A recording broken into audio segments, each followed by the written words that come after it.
right, and we are back with Rick. Rick, what's up, dude? Hey, great to be here. How's it going? Good. I'm feeling pretty good. I saw your new place for the first time yesterday. Looking good. Looking nice. Thank you. The best part is right behind me. This amazing which, plant which you, that's which blurred you, out. exactly. Very secretive plant. What they don't know, it has your social security number written all over it. Yeah, those geo trackers, they can find anyone. Dude, that guy, who just goes like, "Oh yeah, this is Ukrainian soil." Have you ever seen that dude who takes the Oh, yeah. pictures? Oh yeah, they'll get you. Whereas am I, open book Nick, the closet, fashion icon Nick, in case anyone wants to steal some pieces. True. Looks like a very balanced color palette.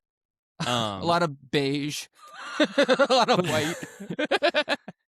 I'm glad you brought up your fashion expertise because I could use some advice. I'm thinking about starting to wear suspenders. Shut up. No, you're not. Why? You're not fat enough. I'm just going to say it out front. You're not thin enough or fat enough. Suspenders have a very polarizing body type. You need to either be very thin or very overweight. I feel like mid-body suspender is not the right go. What? I don't know. Why? Why? I've really been chewing on it the past couple days. Why? Why? I need to know why. What would make you want to look like Steve Urkel? Like, why would the utility? Why? But you're not skiing. Are you struggling to hold up your pants that much that a belt can't suffice? So, I feel like they're very practical and maybe they need to be brought back, but this is why I want your opinion and maybe the opinion of some listeners because yes, cause I'm adopting suspenders for practicality, but I know I won't be judged on that. I'll be judged on dressing like Larry King in my 30s. And you'll be judged for the practicality remark is also judge-worthy because there is something called a belt. It would be one thing if you were like, damn, I can't figure out a way to keep these pants up. I guess it's only suspenders. There's another very common... Belts aren't great. Belts aren't great. They do have their limits. I mean, let's see. All right. Suspenders are used for tuxes, skiing, and Larry King and Steve Urkel. It's just, I have some pants that are a little big around the waist and the belts are uncomfortable, and I don't want to just not wear them because I've spent a bunch of money on these pants. And so I feel like suspenders are the best option, but I don't know. I'm worried I'm going to look like Tucker Carlson or something. I'll tell you this, I highly recommend just getting new pants. I highly recommend. Well, you also fluctuate quite a bit up and down. You do have an accordion styled. Yes, very yo-yo weight, which I'm sure our listeners can relate to.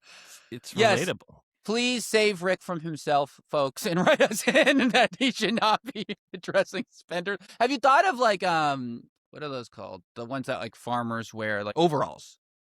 Because those actually they're more stylish, I think, than suspenders. Suspenders, you're 30, you're 32 years old.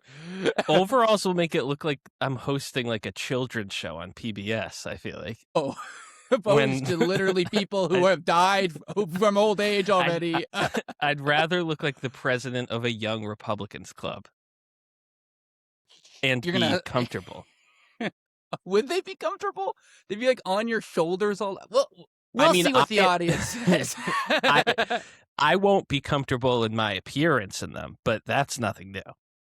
Yeah, but will they be comfortable? I just feel like. This is a disaster. You get this great bachelor pad. You get this new apartment. You styled it well with the new plant and everything else. And then you go, you know what? I need to really complete this. Suspenders. I'm gonna start dressing like a freaking hello, my you're gonna get a bowler hat too. It's ridiculous. Well, I'm glad I asked before I bought some. Sorry, 'Cause I came down with they're it. they're in my Amazon cart right now Well, with a simple click of the mouse. Bye now. Well, maybe I'm being too harsh. Maybe, yeah, let's see what the audience says, because God knows I could be wrong, you know. As someone who likes to say he's very fashion forward, self-proclaimed fashion forward, maybe I'm missing something. Maybe that's I have wondered if, you know, funny like more ornate hats for men will ever come back in style, because it is one of those things that, you know, hasn't been in for a while. And I feel like suspenders are in that kind of Well, tier. mustaches are huge right now. True. They're really back. Are you willing to accept the personality effects that come with a suspender? Like, are you willing to be more hipster, dorky? Am I willing to accept the social isolation that's going to follow? Well, I think you need to change a little bit of your demeanor, a little bit, to match the suspenders. It's like when I got the tattoo on my arm, the octopus tattoo. The dude originally who was doing it to me, he wanted to do this whole around the arm, like this wicked badass, all the tentacles everywhere. And I was like, dude, I am not cool enough for what you're describing. Like, I just like marine life. Like, I'm not a badass. So Yeah. like, there is a, you know, item personality synchronization that has to happen, you know? Yeah, for sure. And then like once like how big of a jump is suspenders to suspenders plus bow tie? Because I feel like that's a pretty quick jump. Well, yeah. What, are you gonna start wearing tap shoes? I just in a game. It just feels like you heard our conversation about Tucker Carlson maybe running for president. You thought maybe I should run for president. So you're starting your early Tucker journey by wearing a goofy outfit. You're gonna start saying, instead of Zin, you're going to chewing tobacco. You're like the hipster, like all the different like to the left versions of him. Yeah, I don't know.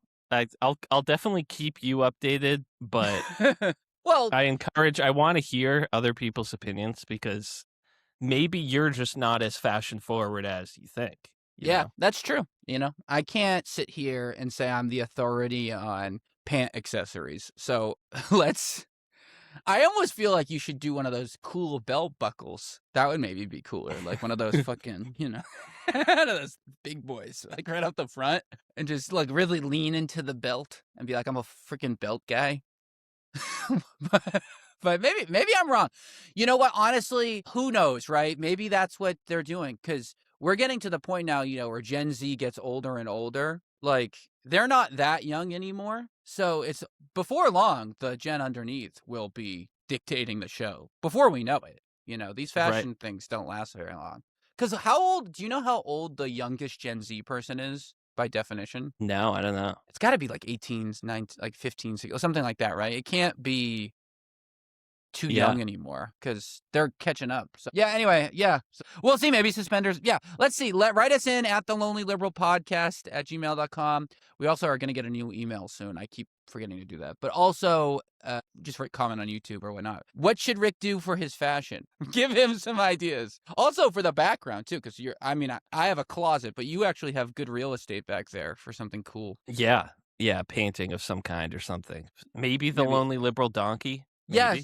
Well, Sophie made me that cool poster. Maybe we got to get her to make you one too. Well, we're gonna start selling posters. Honestly, like seriously, we need some merch. Yeah, I know. I keep teasing it, and people keep saying I'll buy the merch, and I keep saying okay, and then I never do it. But here we are. But we should get to the news, because there actually is a lot to talk about. Surprise, surprise. And I have a lot of thoughts, but I want to let you go first, like always. So yesterday was a huge protest day, the third round of the No Kings protest. And this one was bigger than ever, according to the organizers. So the first one was 5 million in June. The one in October was 7 million. And they're saying this is 8 million, which would, if true, make it the largest single day protest in American history, which is pretty cool. And yeah, the flagship rally was in Minneapolis, obviously because of the killing of Renee Good and Alex Preddy, because they were killed by ICE agents. Bruce Springsteen performed his new hit song "Streets of Minneapolis," which, Bruce, I don't know, man. If you're trying to make a buck, I don't know if I like where It's a your little heart's on at. the nose. Yeah, maybe not who. I don't think we were asking for that from Bruce Springsteen. I don't think the people were really wanting that. But hey, who am I to question the boss? Yeah, what happened to metaphor in lyrics? Also, like, pretty quickly after a tragedy, like, it's pretty.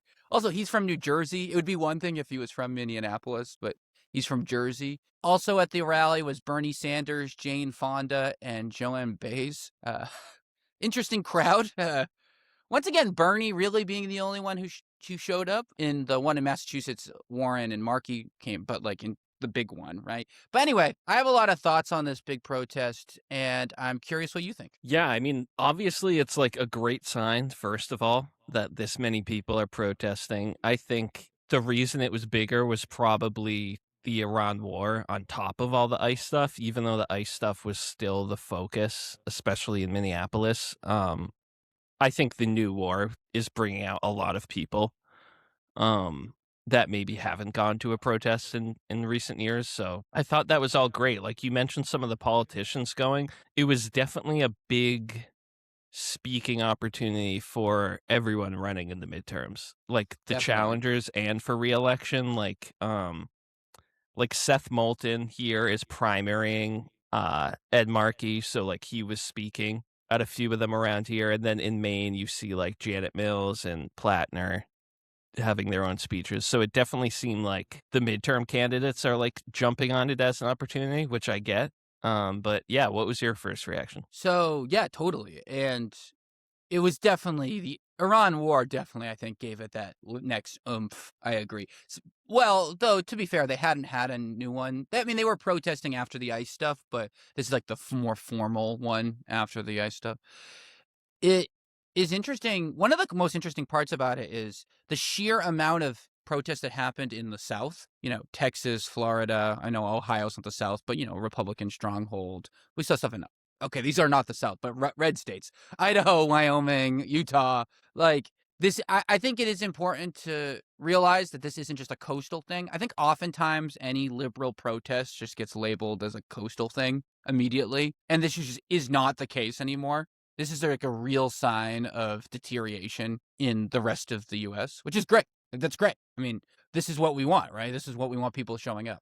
Of course, the White House released a statement saying that these were Trump derangement therapy sessions with very little public support. The largest protest day in American history is just a song and dance. And it just shows you just how out of touch they are and how they can keep trying to put their head in the sand, but the truth is people hate this. They might not like the Democrats, but they definitely hate this. Yeah, and we're now going on like 10 years of this Trump derangement syndrome bullshit of like any criticism of the president of the United States means that you have a mental illness because you're so obsessed with him. Like it's a wild theory, but they're able to use it for defending literally anything he does. It's amazing how they have used catchphrases to just get out of anything. Like they just use slogans.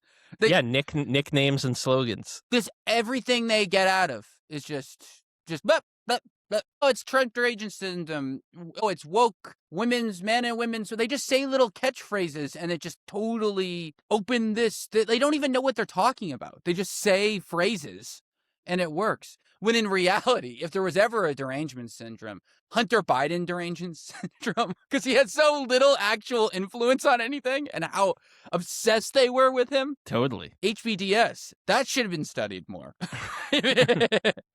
But yeah, and so not just Trump admin themselves saying the protesters are a bunch of nonsense, but this was a headline I found on Fox News covering the protests.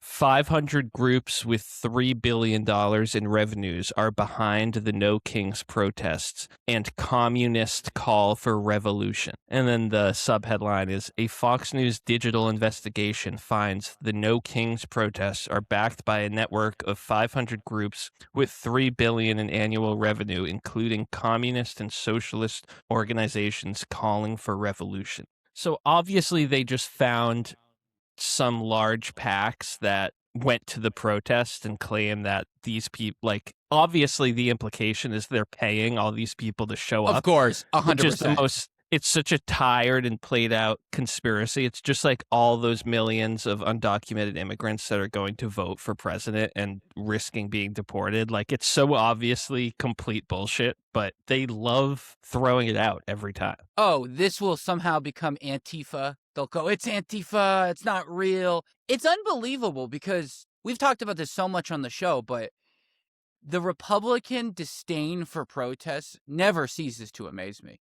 It's one of those things that if anyone even has a shred of constitutional care and like First Amendment love, to criticize protests like this is so dumb. It's just so dumb.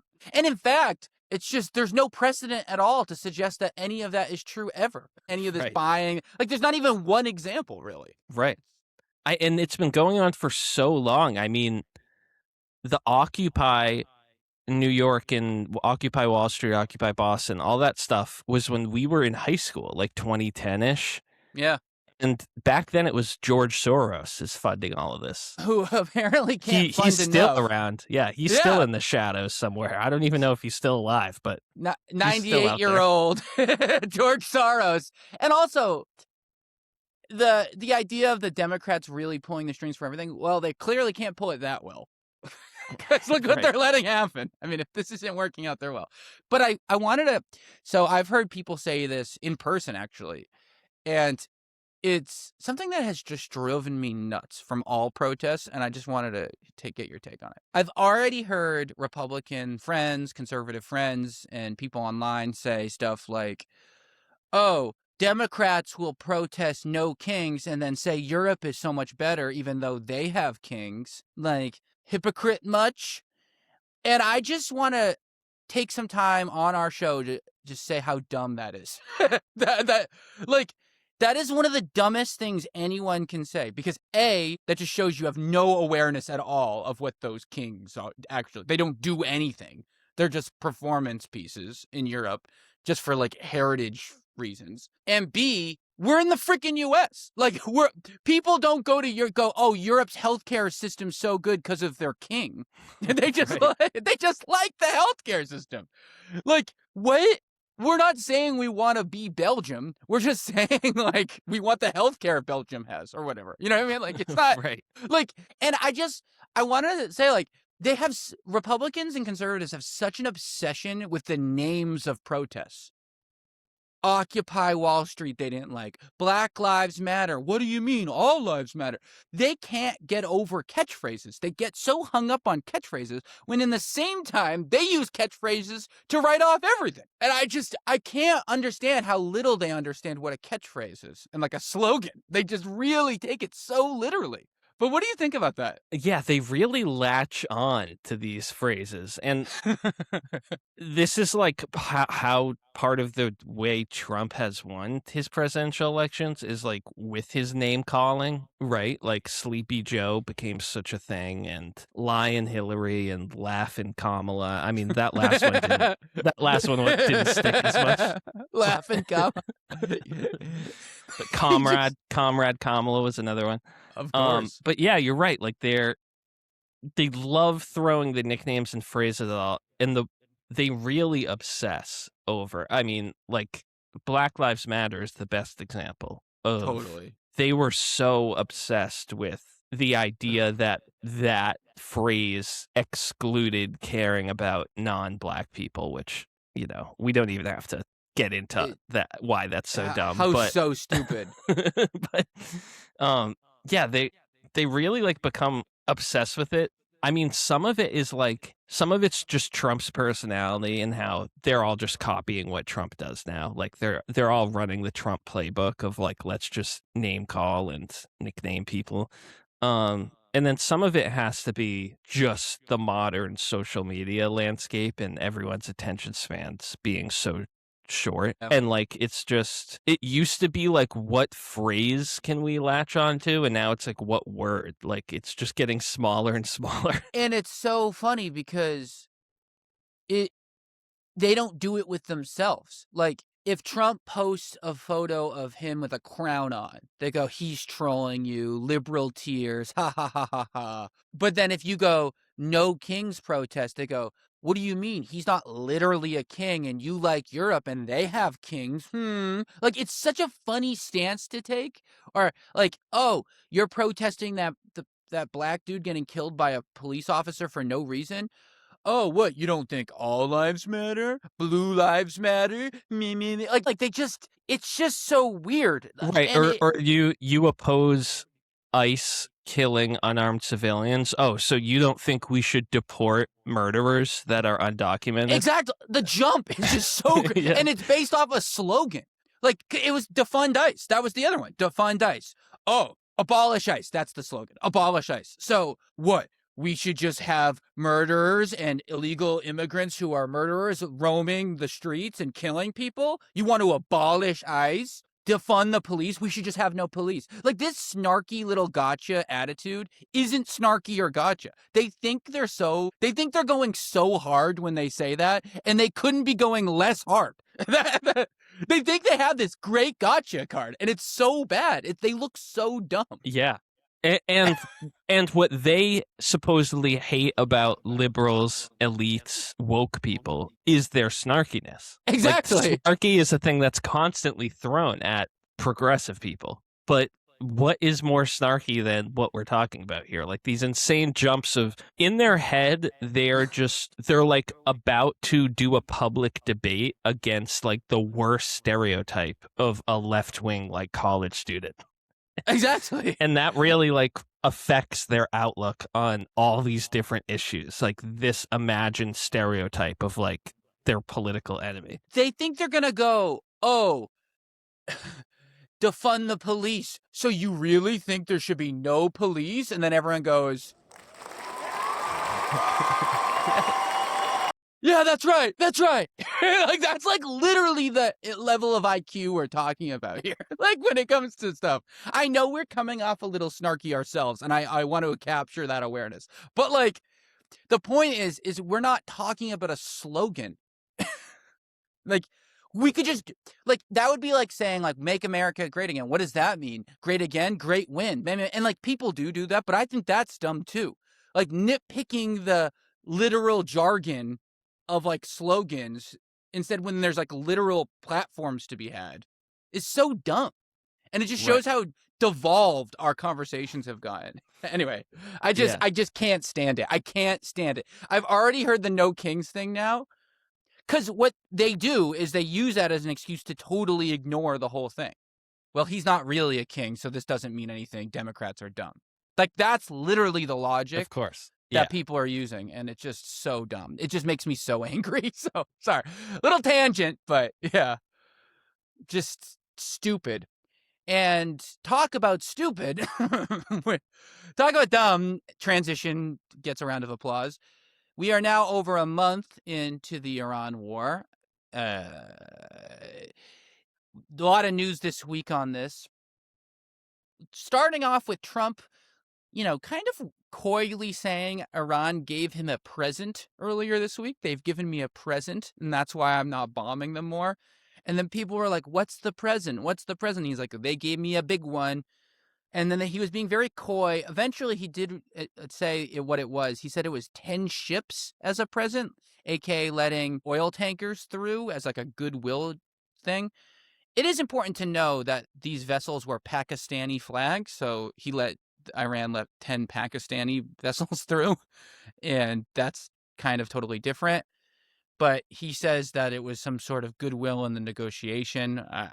Okay, I don't really care. I'm glad he didn't bomb them more and cause more war, so whatever. If he wants to lie and say that was why, fair enough.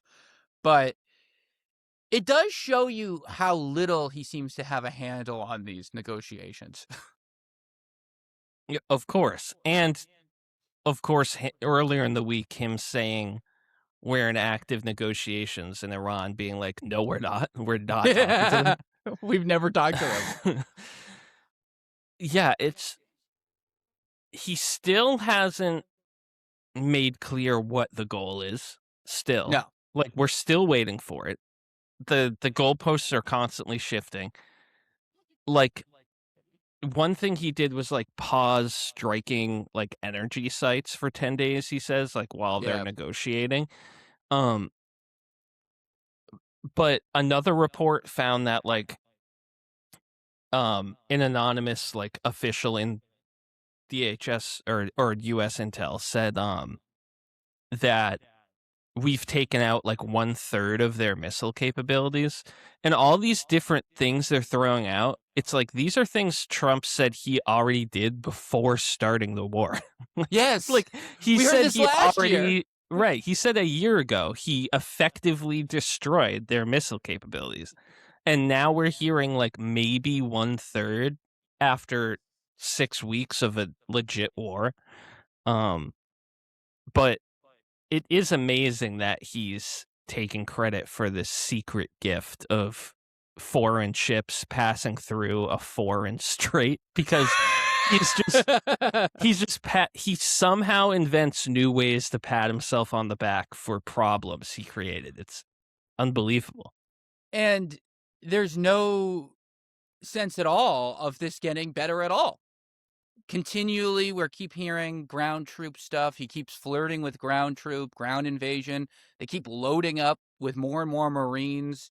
This feels any day now. Also today, the Houthis, which, if people don't remember, are a group in the Iranian proxy network that are in Yemen, who were actually a part of the original drama as soon as Trump took office, because that's who they were bombing, and that's who the Hegseth leaked the war plan, like that were bombing the Houthis last year. So they're back. They're back in it. They're back in the game, and that's bad because one, that's another strait. That's the reason why they were in the news last year, because they have another little strait area near Yemen, and so if anything, this is escalating, right? I mean, now another group is launching missiles at Israel from another area. So not only is this not winding down, this is winding up. Also, Iran shot at 6 ballistic missiles and 30 drones in Saudi Arabia, wounding 15 Americans and 5 very seriously, apparently. And also, Iran struck near an Israeli nuclear power plant, which could be really bad if there's a nuclear accident, obviously. So frankly, all the facts and all the information that we're seeing, especially with this Houthi escalation, show that like this is getting worse every day. So I don't know what he's talking about, that it's like on its way out. Like it seems like next week we could see a ground invasion and a way more further escalation of this war that's being escalated like literally live as we record this. Right. And like if he does withdraw, let's say in the next like month or two, like what have they accomplished? Nothing. Potentially just killing their supreme leader, angering the entire world, literally angering the Literally. entire world, and then potentially the supreme leader is going to be replaced with a family member. Yeah, the sun. And then it's going to be back to negotiation table for effectively a new nuclear deal that Trump is not going to be able to call a nuclear deal because it'll look too dumb for all the stuff he did. So he's going to call it like the America-Iran Prosperity Agreement or something. Yep. Yep. And keep in mind, folks, when they launched the original strike, Epic Fury, dying inside as I say that, they said it was a 4 to 6 week conflict. Remember? That was the 4 to 6 weeks. That was the time frame.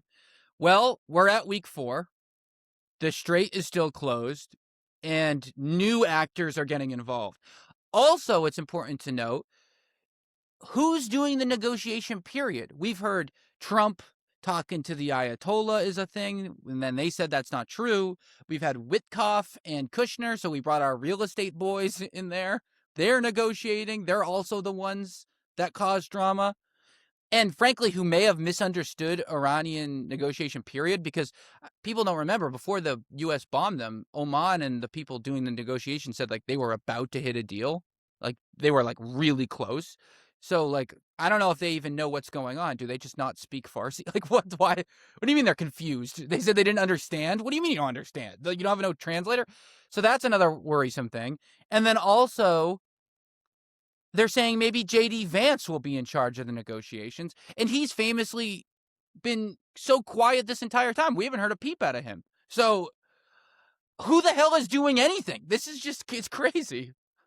Right. Marco Rubio's focused on overtaking Cuba, which I'm sure we'll Yep. get to. But like for them to release this 15-point plan that they apparently, submitted to Pakistan, who's the mediator, like when Iran says the most important one of the most important things is who's going to control the Strait of Hormuz. We need to be the one. Iran says we need to be the ones that control it. Trump says we need to be the ones that control it. And then Trump was asked about it this week, and he floated the idea that, oh, well, this is a big roadblock in the negotiations, the Strait of Hormuz, but maybe me and the new Ayatollah will share control. Seriously, that's what Trump share control with the country that he's currently in a war against to overthrow. He's like, oh, maybe we'll resolve this and we can just peacefully both have our militaries there controlling it. And we could just share it over a couple of Trump steaks, and I can spray him with some Trump cologne, and we can wear our Trump 2028 hats and hang out. I mean, for all intents and purposes, him and the Ayatollah probably will get along great. I mean, Right. The track record of him and ruthless leaders are pretty much perfect. Yeah. So it is surprised they haven't had a budding friendship yet. I feel like that's on the table. And what's the point of submitting a 15-point plan to a mediator? It's not even reaching the country you're negotiating with, according to them. And there's zero agreement on the number one biggest point. Like, what you would think they would have stopped after point number one and be like, maybe we should start speaking with them before we really flush out these other 14 points. Also, Pakistan as the mediator, they're literally currently at war right now, with Afghanistan. And I don't know if they have a great track record of mediation of problems. I mean, they're constantly in conflict with India, with regional other countries. Like, I understand they have nuclear capabilities and like they have kind of a, cultural tie to an extent, but not with Iran. I don't know. Whatever. That's the other thing too with this whole thing, right? Is that there's this whole, on top of everything we're talking about, this whole Sunni Shia Islam drama that really plays a major role in the whole regional dynamics. Like, for example, and I think I heard Jon Stewart say this, or someone say this week, but it's worth talking about here. Like, Saudi Arabia is one of the most well-funded countries by the U.S. in terms of military provisions. We give them tons of missiles and tons of military equipment, tons of everything. They're loaded, and for the region, they're like one of the most powerful actors, if not the most powerful actor in the region. Why aren't they doing anything? Who's like that? You know what I'm saying? Like, it seems like there's always all these negotiations with Trump. Like, Gulf states say, like, Trump, do this. Trump, do that. Israel says, do this. Israel says, do that. Why don't any of them do anything? Other than, like, whose responsibility is any of this? Everything seems so confusing in terms of who's supposed to do what. But, like, this idea that Saudi Arabia is just a country that just has no say in anything is crazy. They're a huge country with a huge military. And Right. I don't understand why there's all these it's like that Spider-Man meme where everyone's pointing fingers at everything. Like, everything's so confusing, and I don't know who's supposed to be doing anything, but it seems like no one's doing anything except Trump, and he's the worst person to be doing anything. You know what I mean? Like, and I think with a lot of the other Middle Eastern countries, like they don't want to get bombed by Trump. Like Trump is really on one right now, and like they don't want to be like the focus of his wrath for next time. But they also like, they don't wanna go they also can't just be fully supportive of the US war against Iran because obviously most people in the region are against it, and, like, so I feel like they're just looking at Trump being like, "You talk, like, you go out, like, you started this." Yeah, do it, fix it. But what ends up happening is the three actors doing the most right now are the Ayatollah, Bibi Netanyahu, and Donald Trump, who are probably the three most reckless actors in the entire world. Like, other than Kim Jong Un, maybe Right. add him to like that's a uniquely disturbed bunch. Vladimir Putin, right? Like this is the bunch. So like, I just I know this is like way oversimplifying things, and I know this is the most complicated and confusing thing, but something's got to be done with in the future of like who does what and how this is negotiated, and there needs to be a whole new system in place on how the Gulf states handle these things, because it's also true that a lot of the Gulf state prosperity really is a newer phenomena over the last 50 years, post founding of the UN. So the relationship and the dynamic that they had when the UN started versus now is very different in terms of like their capabilities and wealth and everything like that. So like, I just think this whole thing needs a rework. I don't know the answer, but this isn't working. It can't just be the US does something and everyone just waits to see if they finish. This is not a success. Right. But this is also why getting cooperation from other countries before you start a Of course, war yeah, yeah, is is yeah. very helpful too. Like, and it's why Europe is also in this like frozen spot of like they don't want to piss off Trump, but they don't want to send their troops to Iran. No, So yeah, I mean, there's so Trump is really showing us like why allies are important by doing everything he can to piss off at like by being so bad to our allies so consistently, he's like showing us why they're important. why we had all these systems in the first place. And it's interesting. I don't know if you listened to the Wednesday show, but I did one about how the initiator of war almost always loses in the modern era. And it really is true. The country that initiates the war never wins. Basically, since World War II, there's really no examples of someone starting a conflict and like getting what they wanted. So I just think that we've done a great job as a society designing systems that prevent war. So when they happen, they get squeezed, the person who started it, and then it ends up being much more of a pain. So that's a good thing. Just recognize that that's true and just stop it. Like, that's clearly the answer, but these maniacs are just crazy. Anyway, Yeah, I it's I also think like the importance of technology and drones in yeah, modern warfare is like has really taken a giant step forward the past like 5 or 10 years. Russia and Ukraine's an obvious example where like Russia totally underestimated what they were getting into when they fully invaded Ukraine a few years ago. Like they did not think this was going to be a 4+ year conflict with potentially 100,000 of their own soldiers dying in it. Like yeah. they massively underestimated what like modern anti aircraft technology and drone technology can do, that like your country may have a much smaller military and a smaller military budget, but like they everything's about defense for these Yep. countries. Iran and Ukraine are both like that. Where like they've been so focused on potential invasions for so long that they're going to do better than you might think against like a more powerful enemy. And it's hard, like, occupying a country is expensive, and no one wants to pay for that over, the Iraq Right. war showed that. It's it's just it leads you to this larger question of, is Iran the US's Ukraine?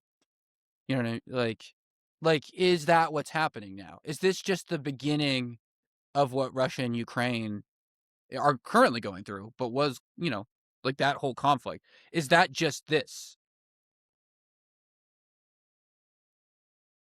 I I don't know. almost want to say it's more like Israel's Ukraine and where Israel's buddy for some reason. So we're Yeah, like yeah, doing whatever Netanyahu wants to say. But in the sense that like just like Putin made up lies about Ukraine being a threat and wanting to take over more Russian territory and blah blah blah, like Israel really made the case to their own citizens that like Iran is going to destroy Israel if they don't do something first. Now, what the argument is for the United States being as involved as we are and like effectively leading the war, that's obviously still unclear. And yeah. you have to ask Trump like Why? why And that'll change on because the day. we're certainly acting like this is a real war that's for the defense of the United States. That's the way Trump is acting. Definitely. Even though that case has not been made to Why would Americans that at be all. true? Yeah. Right. I mean, they tried floating that thing that they were about to attack California, and that was ridiculous. They're not shooting California. Like, that's thousands and Right. thousands of miles away. Yeah, that's a good point. I think you're right too, actually. And again, we it's worth saying, like, and it's all of this completely overshadows the Israeli ground invasion of Lebanon that is actively displacing, I think, hundreds of thousands of people, thousands dead. It's awful. So all of this didn't exist a year ago. Like, none of this was a thing. And now there's all of these wars. Maduro, not related, but Maduro was in Brooklyn this week at court, right? Like, what's going on with that?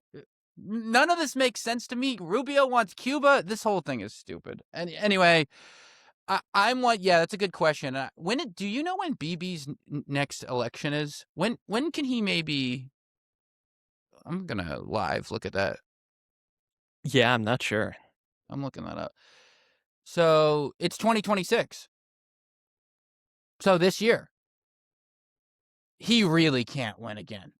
Like, remember, he was prime minister in 1997. So I mean, if he wins, I'll say this: if he wins, just as if Trump winning this time around, and especially if they do well in the midterms, Israel will continually lose a lot of credibility as a country, and it will be tough for them. Obviously I feel horrible for the Israeli citizens who don't support any of this because they're getting blanketed by a lot of this stuff, like the blame and responsibility. And obviously that's not fair to whatever percentage of people who hate all of this. But if they vote Bibi in again, it will be getting even more and more challenging, I think. Like, what do you think about that? Yeah. Yeah, definitely. There's a lot of similarities, honestly, between Trump and Netanyahu because I don't think either of them have a support of the majority of their countries, but they have the support of like a plurality, like enough to win an election Yeah. that in a very like divided country, but like I don't think 60% of Israel supports Netanyahu. It's probably high 30s now. But the way that, they form coalition governments and whatnot, like keeps him in power. This is assuming the elections are legit, obviously. Yeah. Um, but Which we they're have to they're assume. I mean, we right. have to assume that. Yeah. But also like they're just like Trump, so much of his rise to power was about fear of undocumented immigrants. Like Netanyahu's able to still have power because it's entirely about instilling fear that Israel is about to be destroyed. He's been saying this for 30 years. Like Israel's like it could come next week. Here we Israel's going to go. get nuked. Like it's Yeah. always the threat is always somewhere. So they're very similar in judging by everything Trump has done in support of Israel. Like they're probably good friends on a personal level too. You have to imagine, right? Well, famously, Biden was friends with BB too. What is with how charming are these guys? That's one of the reasons why people always say, like, would you meet Trump? Would you have Trump on the show? Obviously, yes. But like, people say, why would you? He's such a bad guy.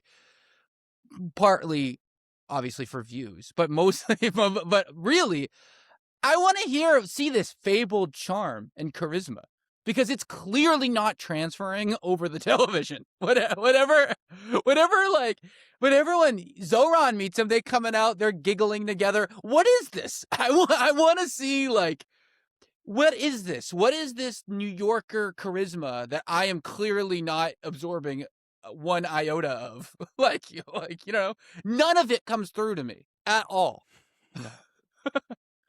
Aren't you a little curious, like, what he'd be like in real life? Is that crazy?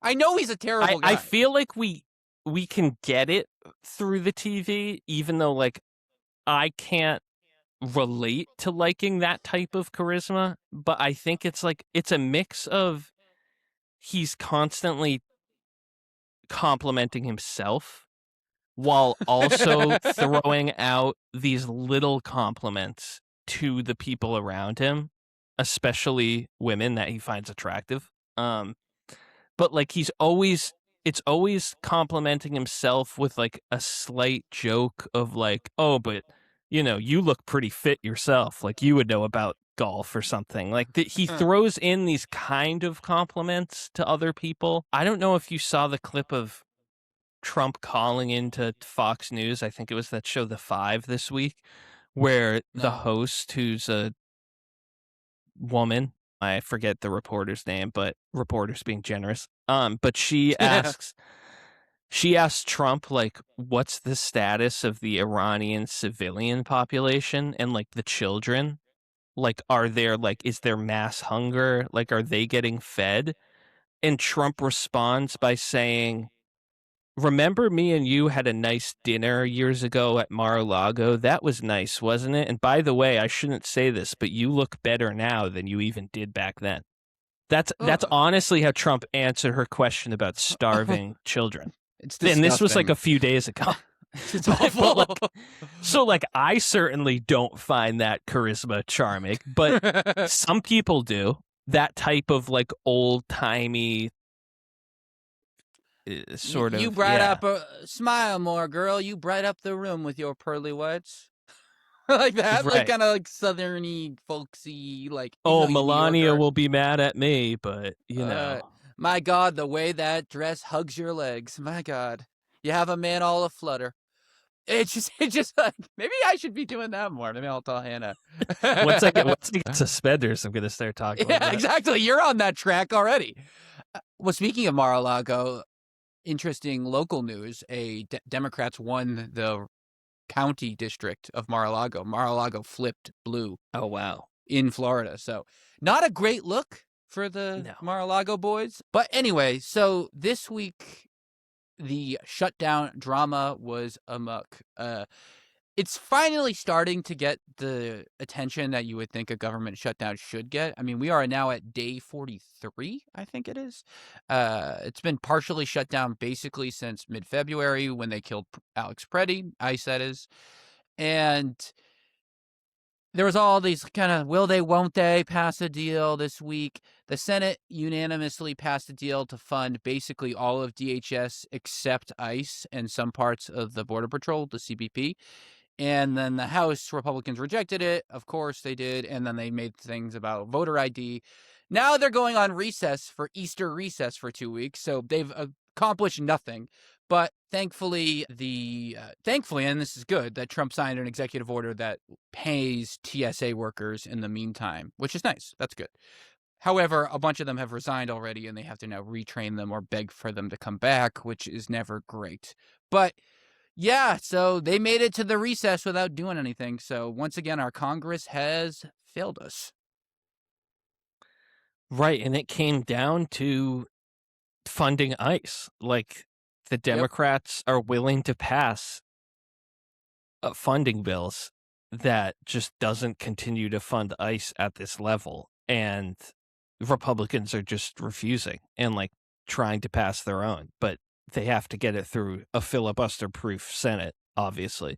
I heard that I need to look more into the executive order because I heard it was only paying some of the TSA agents that haven't been paid, not all of them. I haven't looked into it either, to be honest. The fact that so many of these people in incredibly important jobs haven't been paid in a month and a half, and we just expect them to keep going to work. Like, even expecting somebody to go to work one day knowing they won't get paid is They too shouldn't much. ever do it. Yeah, Like, exactly. Like, it shouldn't even be 1 hour, frankly. yeah, Like, I after mean, the first week, if I knew I wasn't getting paid, like, I'd quit I'd be out. immediately. Yeah, Right. 100%, without a doubt. It's such a failed system. And it's funny because I know some listeners are probably going, well, why won't they fund ICE? This is ridiculous. ICE has separate funding secured for years under the One Big Beautiful Bill. They got a huge pay increase of billions of dollars. So that's why ICE and the Border Patrol are still operating completely normally, because they have a separate funding stream.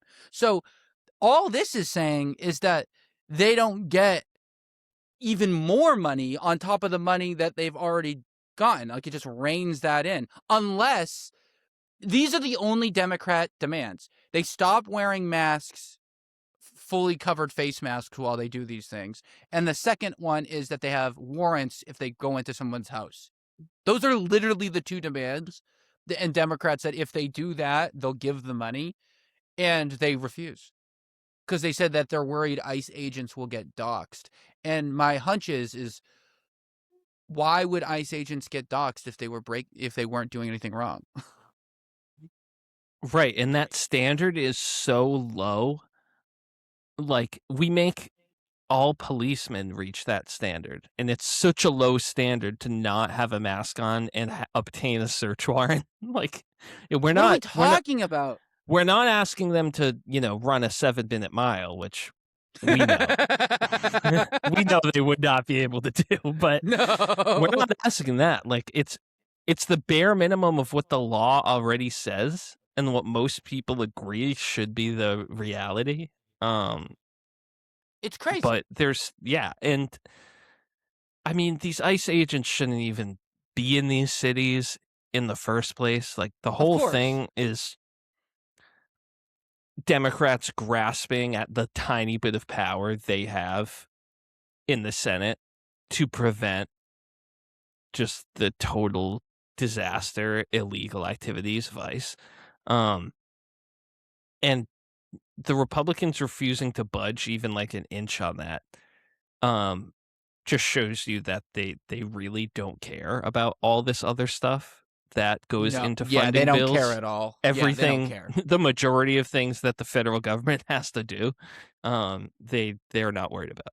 And how cowardly for them to go to the 2-week recess without solving this and letting the government continue to get shut down for the next 2 weeks, which is jeopardizing everyone's safety by not having an active airport security force.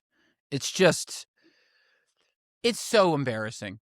It's such a pathetic moment. And of course, one of the answers to this TSA problem that Trump has taken credit for, stupidly, is putting ICE agents in the airports, right? Like, having ICE agents do security checks and, help with line control, they're saying, because ICE is fully funded. That's exactly why they're able to do this. So now ICE is in the airports. That's a thing now. ICE is in many airports doing TSA jobs. And Steve Bannon, friend of Jeff Epstein, by the way, Bannon, who somehow, once again, has skirted that Epstein connection pretty well when he is so active in those emails and in the files. Steve Bannon is really all over them. He said this week on his show that we can use what's happening with these ICE agents at the airports as a test run, referring to using them to really perfect ICE's involvement in the 2026 midterm elections. And then his guest, who is a lawyer, said we should have ICE agents at polling places. So this is it. Again, the quiet part out loud phrase, but it's true, right? Like, I mean, this is them once again just conditioning people to have the expectation that ICE is going to be at the polls. Yeah, and just being so shameless about it, having zero fear of blowback or any career consequences by Exactly. suggesting overthrowing democracy. effectively. Um, yeah, and we'll talk about this when we get into the Mark Wayne Mullen confirmation stuff. But like Steve Bannon is another example of how Trump, like they're following Trump's lead of being shameless and unapologetic to such an extreme, like the most unapologetic person you can imagine, like Yep. never apologizing for anything, doubling down on everything. That's all seen as a positive now. Yep. Which is funny because it would be one thing if they were like that and really good at their jobs. And then you'd say, well, they're mean guys, but they are good. But they're the most incompetent bunch we've ever seen in our lifetime. So not only are they huge assholes, they're really stupid and bad at their jobs. So they're just dumb assholes. like that's what it is. I'm sorry. Like, yes, they're freewheeling with their words, but they're doing such a bad job. Look at it. Look outside. You like this? Good. You happy? We got the pronouns out of email signatures. They got it. They did it. Wow. What a good compromise that was. They got those out, and now they have war all over the world and the economy crashing. Yeah, they got the woke out of the military. Wow, I know. Speaking of which, this week, Hegseth removed black and female officers from the promotion list. Only 4 people were removed. 2 are black, 2 are female. NPR says this is highly unusual, and there's never been an instance of something like this, and there's been no explanation. So, oddly enough, is that a coincidence? I don't know. Come on, these people suck. Right, and let's remind our listeners, Hegseth, this was his whole career before he became the Secretary of Defense, he was a media personality on Fox News and a radio show, and then he wrote a book called The War on Warriors about how the military is woke now.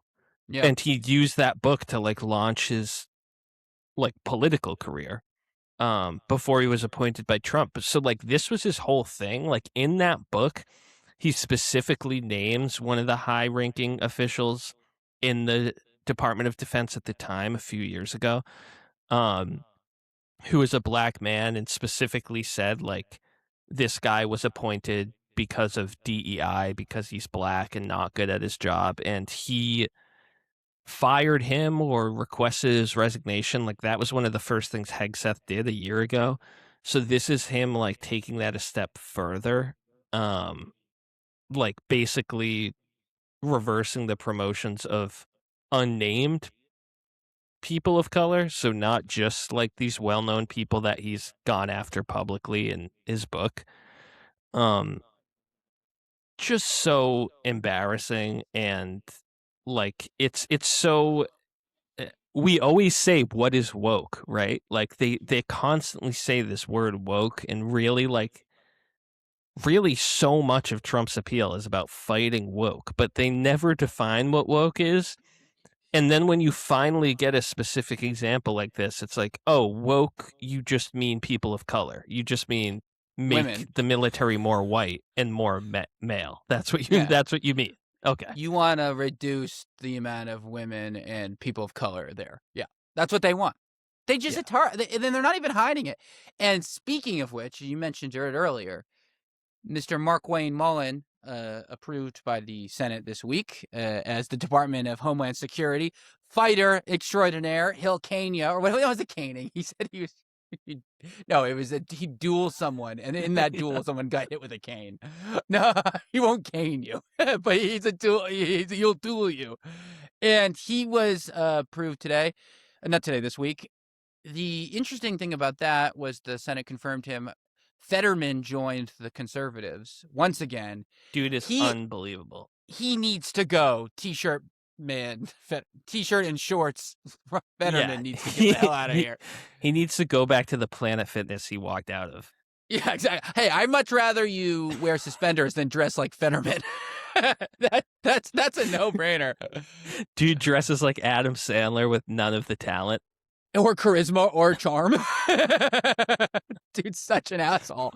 And he's really gone under the radar. I mean, we obviously, and rightfully so, Schumer and Jeffries get most of the attention because they're the leaders of the party. But Fetterman's probably the actual worst one in terms of just like voting records and what he says and does. Like, he sucks.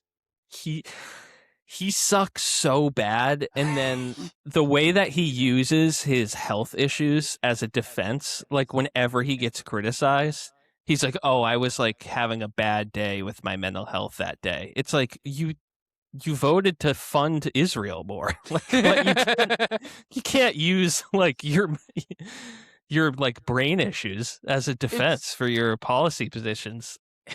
And if your brain issues are really getting in the way of you voting clear-headedly, you can't be a senator. Like, that's the rule then. We need you there when you're voting. We need you clear-headed and clairvoyant. You can't be voting with a panic attack. Famously, the reason why they don't want women to be president. Oh, what if there's a nuclear drama and they're on their cycle or whatever? They always say that. Well, if that's an excuse that women can't, why is his mood swings allowed to? So stupid. Yeah, oh my God. He is. I don't know when his term is up. Probably 2028. I don't know. I feel like I've been seeing those basketball shorts for years now, but it's probably only been a couple of years. Feels like it's been my lifetime. It's probably been like a year and a half. Well, he's still gunning for that And One sponsorship. Whoa, Fetterman. I'm just a regular guy. Really? I'm sure regular guys do what you do. But speaking of Markwayne Mullin, I was doing a little bit of research on, his past beforehand, just to learn a little bit more about him. And I started where everyone should, Wikipedia. And one thing that I noticed, because it's on the second paragraph of his intro, this is the sentence: he's a member of the Cherokee Nation. And he's the first senator who is a Cherokee Nation. And like, he's promoting that and bragging about it. That's amazing. Shout out to the Cherokee Nation. We have nothing but love for those guys.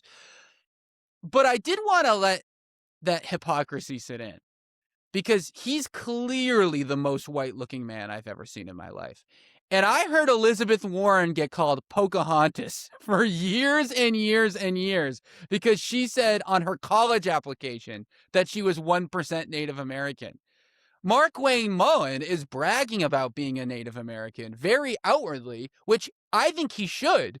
But all the people who were bashing Warren should be equally bashing him, because it's the exact same thing.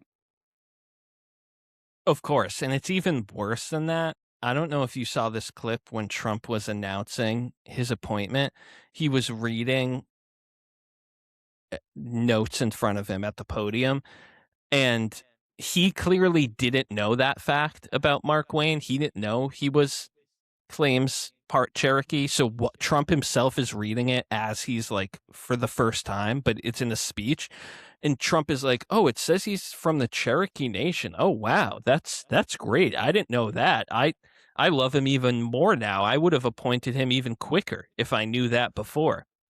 What? I swear to God, he says that in the appointment speech. Yeah, so it's like he didn't. Nobody gave him notes or even told him before the speech what was in the speech. Does he even know who it is? Does he even know? And then his like genuine, like spontaneous reaction is to say, "I would have hired you sooner if I knew you were Native American earlier," which is literally the opposite of the entire DEI woke thing. They said they hated that. And everyone in the room just did the awkward laugh like they always do, of like, this is a crazy old guy, but he's the president. It's so bad. I just want everyone to sit on this hypocrisy, because they're bragging so much about it. I don't know. And it's just, and the thing is people are going to go, "Oh, well, no, I don't actually care that he's doing this. I think it's fine, and it's well within his rights to brag about it." But I also wasn't attacking Warren for doing it. I never cared. Like, this is right. The hypocrisy is just sickening, and it makes me want to vomit. This week, Donald Trump really broke the norms. This is new. This is a new one for a U.S. president. Never happened before. He is going to be signing the bills. So he will be the first ever living president whose signature will now appear on printed dollars, and he'll be on the $100 bill expected in June. It's the first time ever a sitting president's signature has appeared on paper money, like I just said. And yeah, it may be illegal, frankly, but yep. So this is now on top of the Kennedy Center, the Institute of Peace, battleships, Trump RX, the Trump Gold Card Visa, the Trump Ballroom, the Trump Savings Account. Now we're getting Trump on the dollar bill. Yeah, probably the most unsurprising thing that he's done as president, Yep. I would say, is put his name on the dollar bill. Like, this was like a joke that comedians were making in 2016. Like, oh boy, he's going to put his dumb face on a gold coin. And here we are. And here we are. Yeah, like you said, this hasn't been done before. Usually it's like the signature of like the treasurer, like who's like the number 2 in the Treasury Department. Like, usually Yeah, it's of not course. the signature of the president. So he's obviously going out of his way to put his stupid signature he already puts on the top of skyscrapers in major cities. He's now putting it on dollar bills. Well, and on top of the banners all over D.C., all over his face everywhere. It's funny, though. I said this last about it. What kind of leader puts their face and name on everything in their country? Is it republic? Is it presidents? Is it prime ministers? Or is it dictator authoritarians? A, B, or C? Telltale sign. Put their face and name on everything in the country. It's just like, it's so not hiding it, which yeah, that's just it now. And I can't wait for the rest of my life, the naming and renaming of things going back and forth, because now I know the Kennedy Center will go back and forth every time now for between Democrat and Republican for the rest of our lives. I mean, we know, I just feel like there's no way. Right, of course. No way a Democrat will keep all of this, and then they're going to, when he dies, they're going to heritage him. This is it. He did it. I mean, that ballroom will be him forever. So, speaking of the Trump administration and their prowess of intelligence, this week Kash Patel got hacked, and never a great sign when the head of the FBI, who's supposed to be the most secure person in the country, I'd say, that means the CIA director, I'd say, which should be and the president, obviously. But yeah, he got hacked big time, and the Iranian-linked hacker group Handala published 300 emails and photos from his personal Gmail. While I go pull up these photos, Rick, do you have any thoughts on Kash getting hacked? It's pretty funny. It's definitely funny. It's I wouldn't say I shed any tears. Don't feel too bad. Just like with the Hegseth leaking war plans to the Atlantic editor, it's so unbelievable because of these people being obsessed with Hillary's emails and all the things that were alleged, that the entire basis of the Hillary email issue was alleging that she had been careless with national security due to her own control over emails. Mm-hmm. Exactly. And now we're seeing like the worst leaks of people who, unlike Hillary, it's their whole job to prevent this. And the Benghazi stuff, like the email scandal and all that stuff, it's still like pretty unclear what the effects of that was. You know what I mean? This is direct. Look, there he is. And I'm pulling up the photos now for us listeners on other things. And the picture we're looking at is of Kash, a younger Kash, sniffing a Cuban cigar, which is one of the ones that got leaked. Another one is him smoking that cigar, trying to look like a cool guy. And then there's this great picture of him with some rum. I'm going to find that one that got leaked. Where is that picture? Most of them are of him smoking cigars, but there is one of him making kind of like a meme face next to a bottle of rum. But yeah, He has not a great look. He has big cocaine energy in general. This one, Like, why is every meme and news item of him? I'm like, that dude has a cocaine problem. Like, look at that face. That dude coked out of his mind. It's funny because the edit of that face of the cross-eyed photo, that's what we're looking at, is only slightly that's that looks like it can't be true, and it is. Deer in headlights. Yeah, it's a bad photo. It's it's again though, like, it's interesting because there's obviously, like, it's just funny, like you said. That's like that's obviously was my first thought too, was just laughing at these dumb photos of our dumb FBI head. But then it made me terrified because, like, these jobs are so serious. There's a reason why the FBI exists. I want them to be really good at their jobs. Right. Like, I don't give a see, that's the thing. Like, I actually share a lot of the views that a lot of the GOP people pretend that they share, which is, I just want the smartest people doing the most difficult jobs. That's all. I actually want it to be merit-based, which is the whole point of DEI, frankly. That stop using nepotism and let the best people do the job. What? This guy's an idiot. I want real people in the FBI. I want real people in the Department of Homeland Security.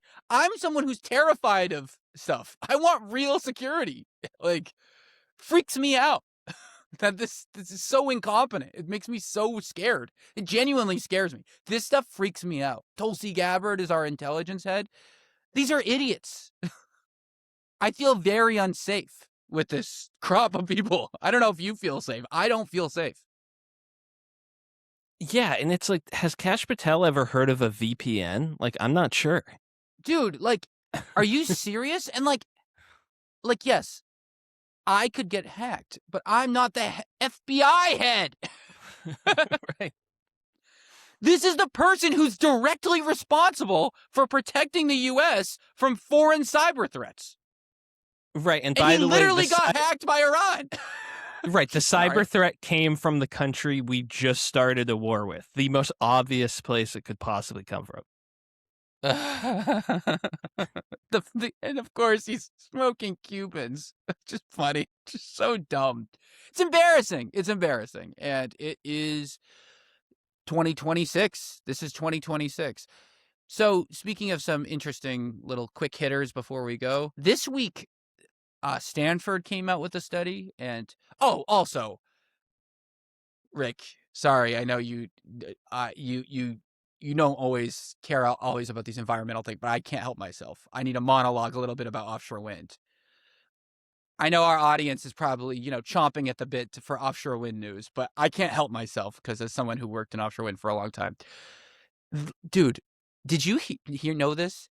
Last week, the Trump administration paid Total, which is the French oil and gas company, but they also do renewable projects as well. Total Energies. They're French, though. They were going to build 2 offshore wind farms off the East Coast, right?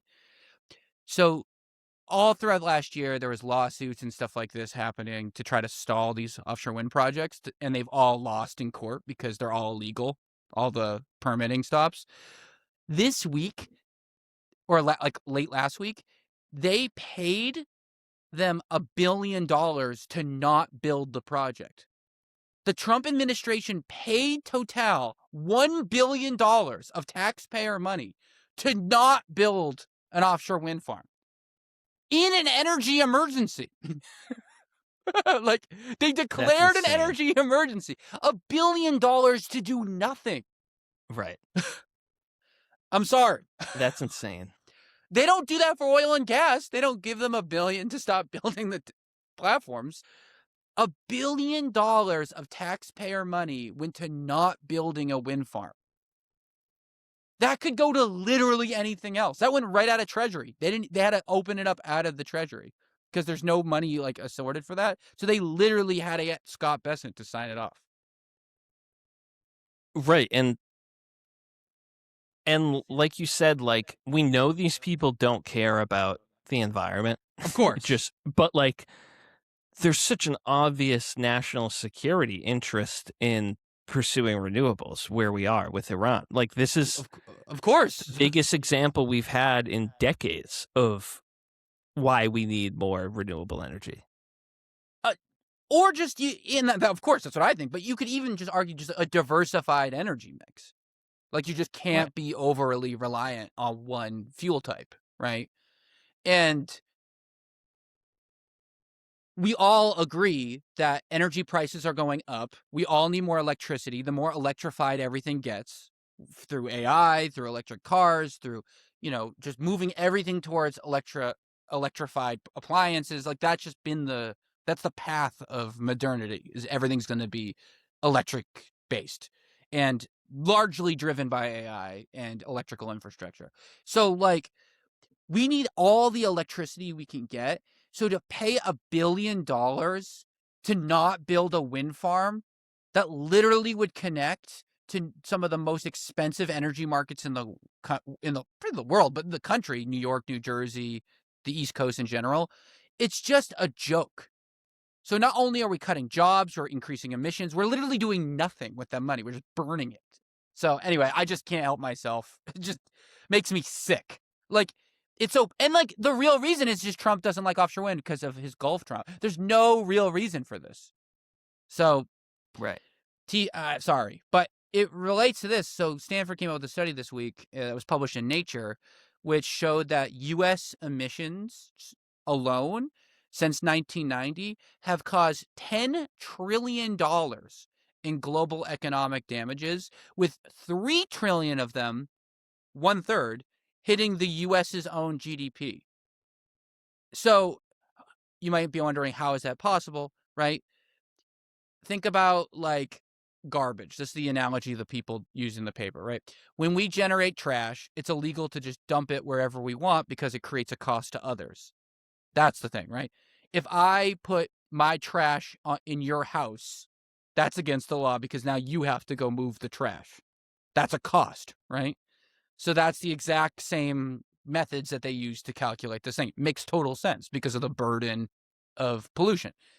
So again, it's the same thing with the offshore wind farm, and that's why I wanted to bring it up, other than I'm just pissed about it, is it's not only is it stupid from a moral, ethical point of view, like obviously just protecting the environment and future generations of sustainability, it's shitty economics.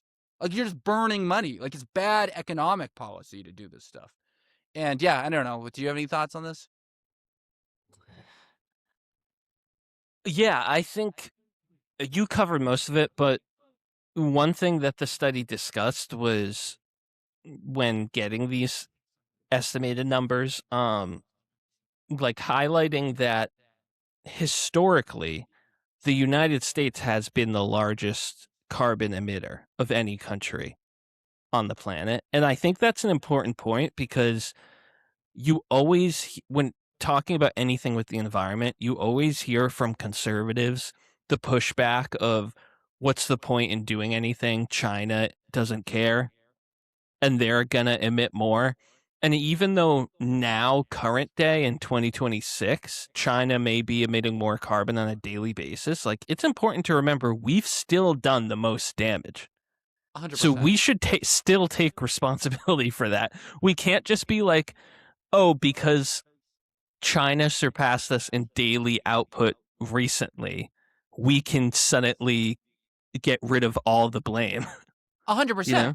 And it's totally missing the point that China's numbers have been going down too over the last 10 years. And And they're also that investing a ton in renewables. trillion, like a huge, and manufacturing, right? They're owning the supply chains. They're owning everything about it. Like, they've completely dominated, like, renewables. They have hundreds of gigawatts of renewables getting built. It's just ridiculous. It's just so stupid. It's one of the dumbest things that we've done as a country, but it's really, really dumb. But potentially even dumber was this week, and this is my clip of the week. Linda, are you anywhere? It's time for the clip of the week. Thank you. Which is, this week, a robot accompanied the First Lady to the White House East Room for the final day of her global summit about the future of children. No one actually explained why the robot was there. And that's it. That's the story. There was just a robot there. So I wanted to play the clip of the robot because I don't understand what the deal is, and maybe you can help me understand what happened. It's a 2-minute clip, so maybe we'll fast forward through some parts, but you might laugh. I think you might laugh. Yeah. Let's watch this, Bad Larry.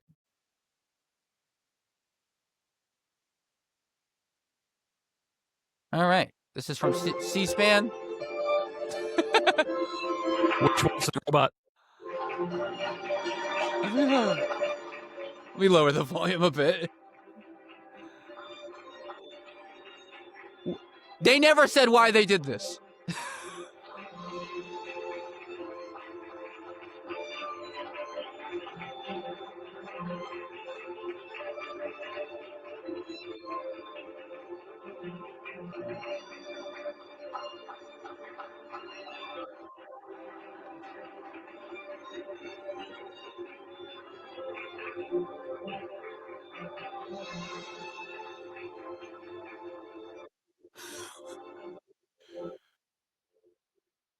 And that's It's interesting Melania looked so awkward walking down a red carpet, given that's the only job she's ever had.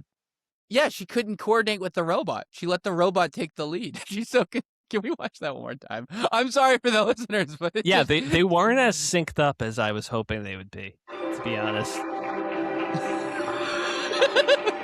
This is so dumb. It's the robot. She looks over. This glorious moment. What the hell is going on? I don't know what this is. And they never explained what it was. They never said, why is there a robot here? She just walked down with the robot. So I heard, the robot did say a few things. No, I'm not joking. Stop.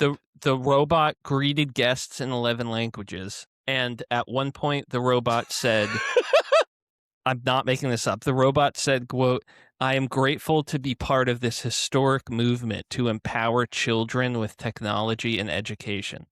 Direct quote from robot. Does he have a name? Figure 3. Oh my god. Figure 03. I might gonna cry. That's how he introduced himself, actually. Hi, I'm Figure 3. He's now said one more elegant sentence than the current president. Yeah.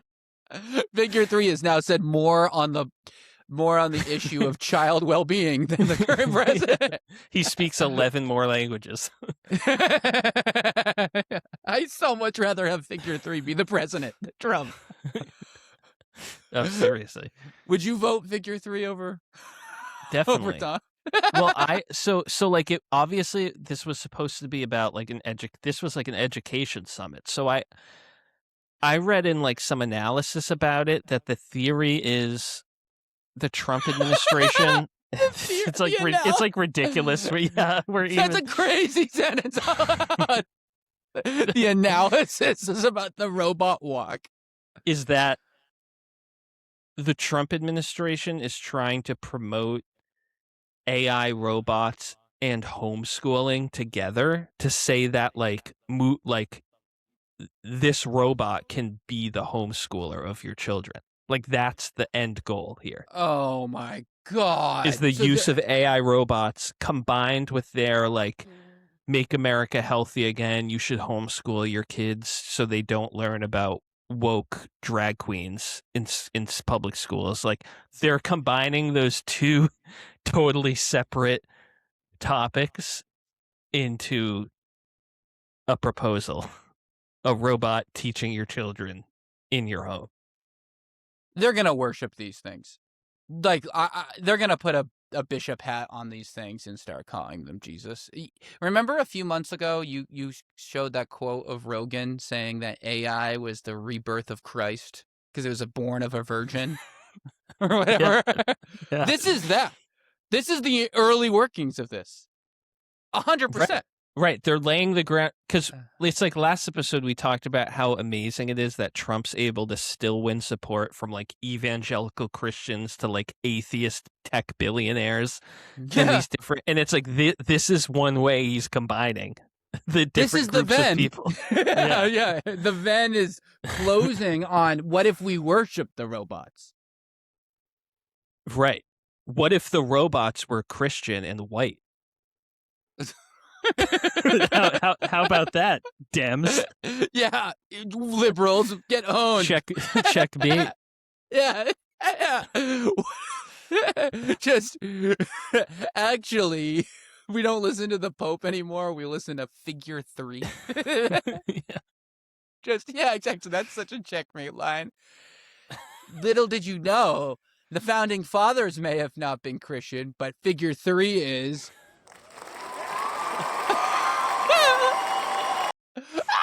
With their ear patches on.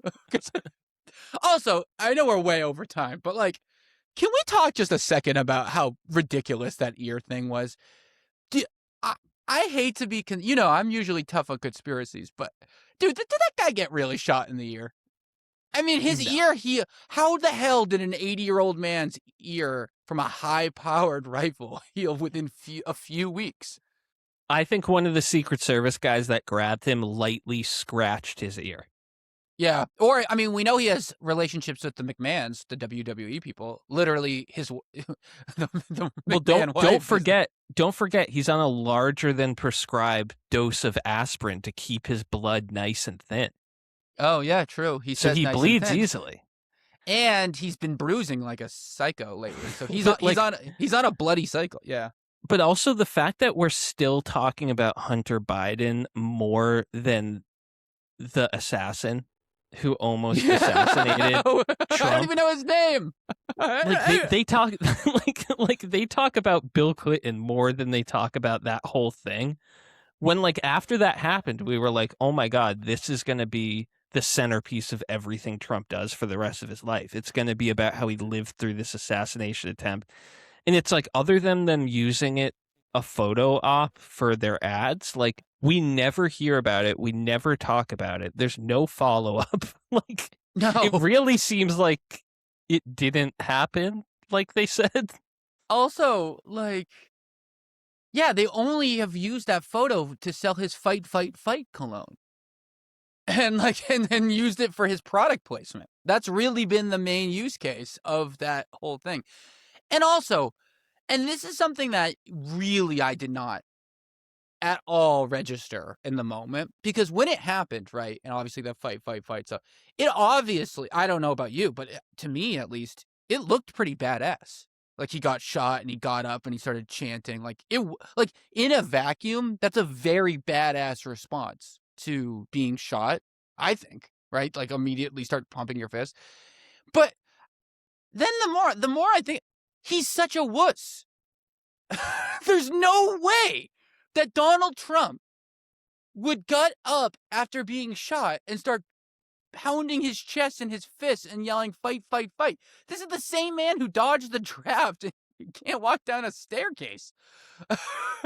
Like, there's never been any instance of him being tough in any context whatsoever in any sort of way. Right. Like, he's not tough. And also, like, the Secret Service that were covering him when he did the fight thing, they didn't know that the sniper had been killed after he shot those bullets. So in their mind, they should have been covering him still. And yet they let him stand up and go like this to an active shooter. Like, it doesn't, none of it makes any sense.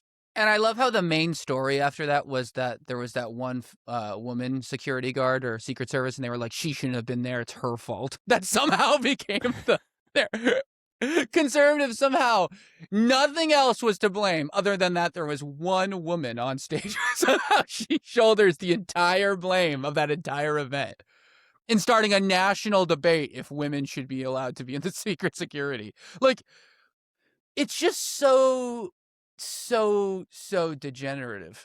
Like every single thought, like it's just, I don't know. Yeah, and how that didn't become their entire personality more doesn't make sense is to a me. weird sign. Yeah, but it's honestly Yeah. a sign that something is up. The fact that Right. they don't talk about it a lot, like they should be bragging about it more. Given Or because talking about revamping the Secret Service because they're too woke and weak. Like, why isn't that a big thing? well, don't forget they're bringing the Justin Gaethje to fix that up. Right. Chris Weidman. They brought the dude who does the matchmaking to the freaking FBI. I mean, one thing too, and then we should probably get out of here, but is freaking this a lot of this stuff is happening because it's the 250th anniversary, right? This is the 250. So we are going to be absolutely hammered with 250 events with these guys. Not just because it is a big deal, but more because we have literally the gift shop maven himself running the store. If what he can print 250 on and Trump on, this is a huge marketing opportunity for him. And he turns 80 at the same time. Oh yeah, on Flag Day. Right. Which, Like you already see the UFC event. They're like starting to mention that it's Trump's birthday too. Like it's not even they're not even pretending it's still about the country. it's so similar to. It's such a bummer because like Trump would make such a good like dictator of a small country. He'd be perfect for like some random tiny little dictatorship like North Korea style. That's where he should be. That's his. He must be Almost so like sad. almost like he should be hosting a reality show where he's able to fire whoever he wants. It's almost like his best thing was making fun of Rosie O'Donnell and Gary Busey.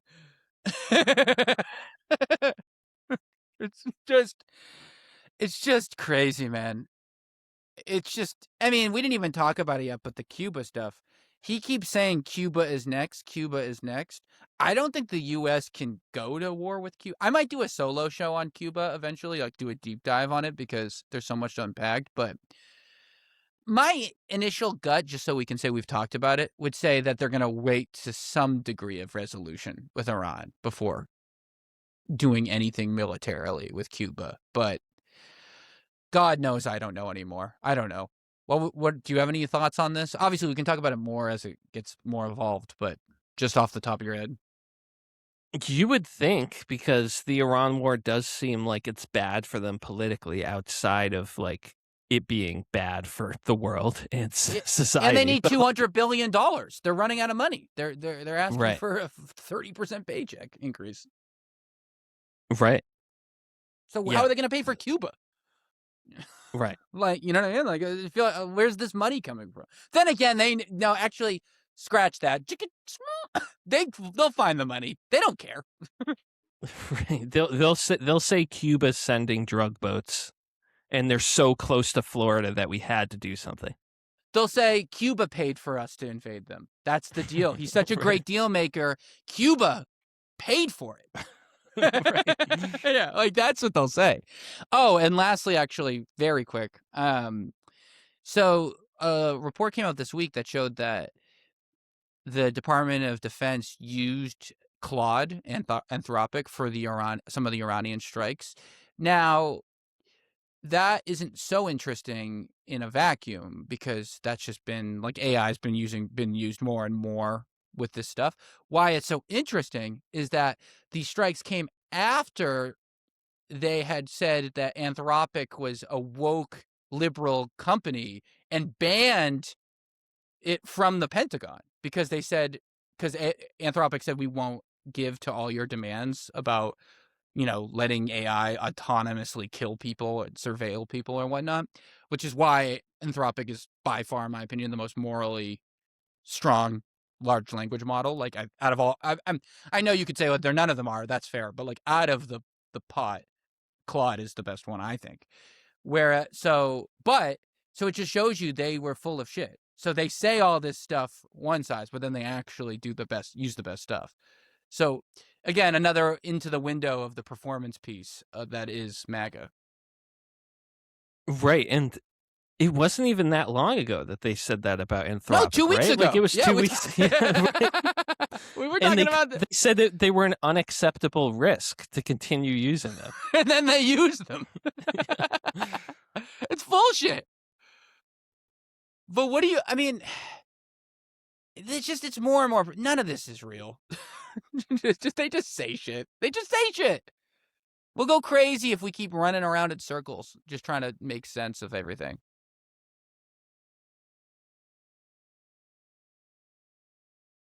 You know, like, it's just, I don't know. So, this Cuba stuff is awful. I'm looking up Cuba now, like just 11,000 kids awaiting surgery because hospitals are in blackout. We're already under a U.S. fuel blockade. This stuff is awful. It just makes me sick. And Trump is putting all his faith in Marco Rubio because he's part Cuban, but that's not DEI at all. No. The fact that I think Lara Trump runs the Republican committee, I'm sure she got that by merit alone. Right. I don't know. We'll see. I think we have a lot to follow next week. I don't think this is resolving anytime soon. I think we're going to be talking about a lot of this next week. Did you have anything else you want to add before we get out of here? No, I think that's it. Just everyone listening, send in your questions and comments. Oh, yeah. We'd We love haven't to been hear. as good about we got a lot last week by volunteer. Yeah, but send them in. Send them in. And don't forget, if you made it this long, you are a devout. And if you're this devout, my God, please comment on Rick's fashion sense and what he should be wearing, because he needs to hear it from the people. Yes, I am experiencing a fashion crisis and need some guidance. And in the haze, he's turned towards two old reliables. Suspender 1 and suspender... Just so you can't wear suspender. What color would they be? Black? I'm still figuring that out. What's funny is because this is just a natural evolution from your robber chic era of style, which now you're dealing with more heavy fabriced pants, and now you're the consequence of keeping them up is being more and more real. Right, exactly. When you don't wear joggers every single day, you're looking for, ways to keep up your khakis. They've evolved. I think we just need to go to a wider array of clothes. I think I just need to go to the Burlington Mall. Yeah, you just need to go to any mall or shopping area, go to any store in 2026. We can clothe many body types nowadays. We don't need suspenders. They've worked them out. You'd be surprised. Yeah, this video gets enough likes. Rick will send a sketch of his dimensions and show that he's an absolute brick house. Apparently. But you shrink. That's the problem. It's not the size. It's the shrinking, right? Because now you don't want to sell. But aren't you worried that you'll look like one of those guys, like in the silhouette of a pants with it holding up, and I'm gonna look like Oppenheimer. Yeah, don't you? You already do have a lot of visual cues with Oppenheimer. You both have a very sinewy appearance. Yeah, it's a lot to talk about, a lot to discuss. Let us know your thoughts. Thank you for listening, Rick. Thank you per usual. Thank you. Thank you. See ya.